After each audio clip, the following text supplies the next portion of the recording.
Thank you so much. Good morning, everyone. How are you feeling? Are you encouraged? Fired up? Yes, I see smiles. So we do not have a lot of time. I know you are going to need to rush, and we've heard a lot from Akinwunmi. And, I want to dive into a couple of things so that we leave this room understanding, first of all, where you have positioned this agenda and the commitments that have been made to invest in this ecosystem. Can we give that a round of applause? And because I love to do the African way,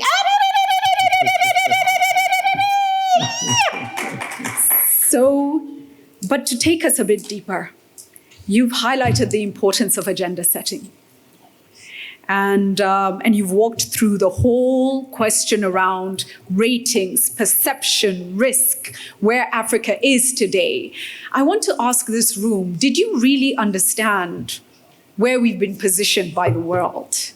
What it means, not just in terms of global financial architecture, but what it means for the young woman or the mamamboga, as we call her, entrepreneur trying to get a loan.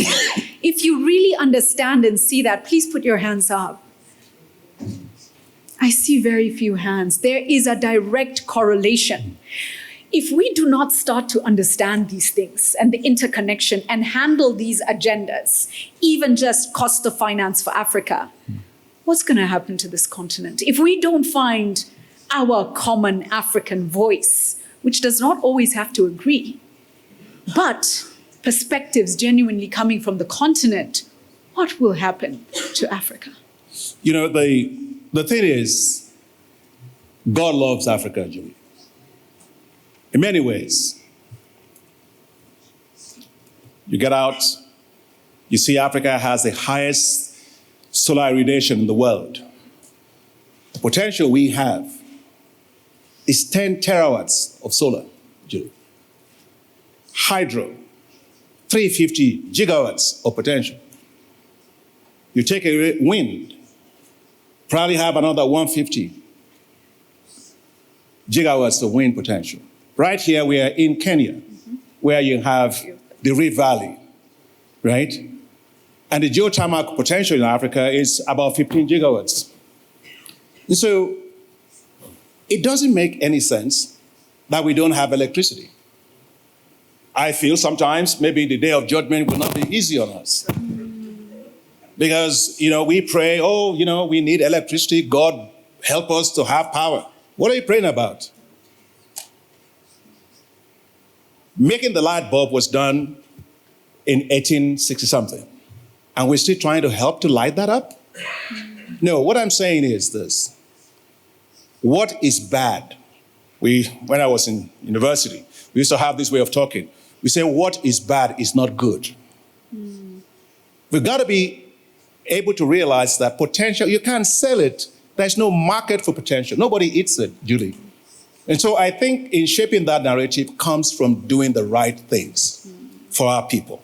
And that's why at the World Bank annual meetings this year, just about a couple of weeks, 2 weeks ago, maybe 3 weeks ago, I was with Ajay Banga, the president of the World Bank.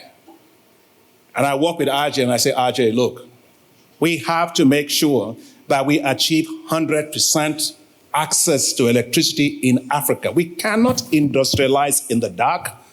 We cannot develop in the dark. Our children, our kids cannot be competitive in a world of darkness, and I don't want the continent to be known for that. Since we started the high fives of the bank, which, of course, in your earlier times that you and I have had to, you've interviewed me, we started that in 2016. The average access rate at that time in Africa was 32%. Now we are 57%.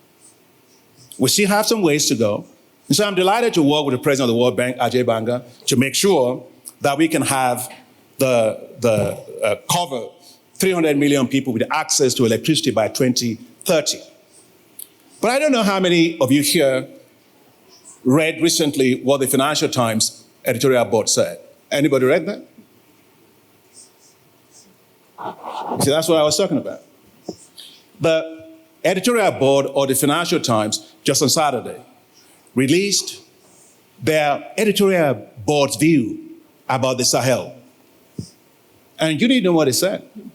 They said that if there was one program in the world that will transform the Sahel, it's African Development Bank's Desert to Power, which is to construct 10,000 megawatts of solar that will provide electricity for 250 million people across 11 countries. Think about that. And we're not even aware of that. So all I'm saying is that let's continue to drive for what will transform our continent. Secondly, you were talking about the young people. You know, when I was in Senegal, the president of Senegal told me that the population of Senegal was 75% of it was less than the age of 35. And that the median age was 19. And I can say for Africa, maybe about 65, 70% of the population less than maybe 35. But the question to ask ourselves is this: who are we working for? If we do not capitalize these young people to turn their ideas into great businesses, to have the capital to run them and become mega companies, who is going to pay the resources to develop Africa in the future? But yet, if you go around, you go to banks, young people come to banks today, they probably see somebody myself with a bow tie, striped suit. What do we see, Judy? We see risk. We don't see talent. We don't see opportunity. We don't see creativity. We don't see entrepreneurship. Risk. Somebody is 21 years old. You are asking them, go and give me your tax receipt for the last 40 years of your house. How? So we also have to make sure then that we put our capital as a continent to work for the young people of this continent. Right. And we must create youth-based wealth. So all I'm saying is that this continent is a young continent. We must continue to do the right things. Changing that narrative is not just what you say, it's what you do. I mean, in the last, I'd say 8 years that we've been running the fireside of African Development Bank, our work has impacted more than 400 million people. So let's continue to hold ourselves accountable for results. Let's continue to make sure that we accelerate Africa's development. Let's continue to make sure that in doing all of that, our young people are put at the core and the center of it. Okay, let's stay with that for a moment. And I'm just looking at the media leaders, captains of industry in this sector. And we're saying finance these young people. I've read your quotes. You don't believe in empowering young people. You're saying put money in them, right? I'm just saying, I don't believe a lot of, Julia, when people say youth empowerment. I'm not.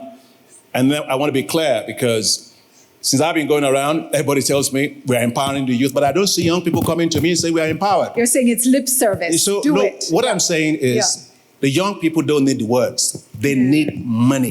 They need capital behind their businesses. What they need is investment. So in this room, and I'm looking around at media leaders, what is the role of media leaders in helping drive that?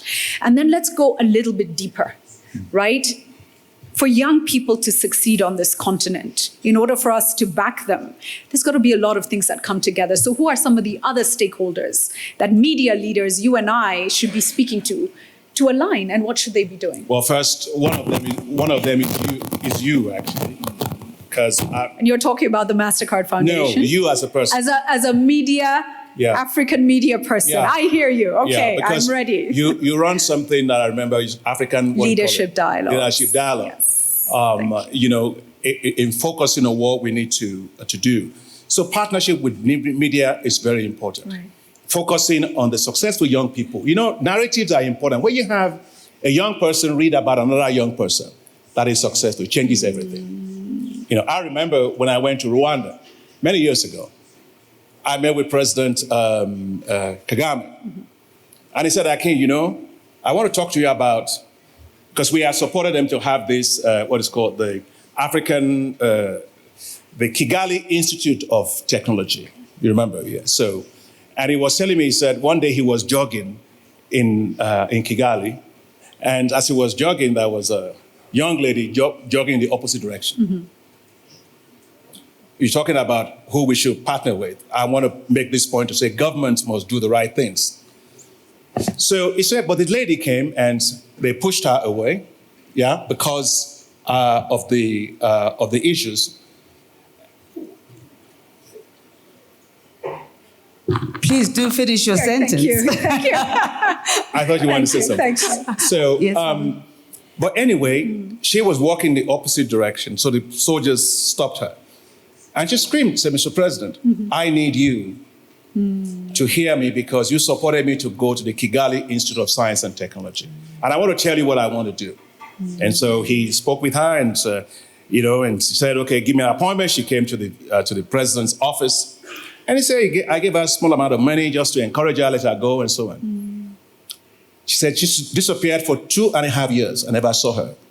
Then one day I got a call and said, that same young lady's at the villa, wants to see you.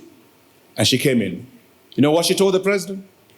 Mr. President, that business that you supported me to set up over 2.5 years ago, Excellent. I just sold it for $21 million. Wow. Oh, wow. At the age of 27.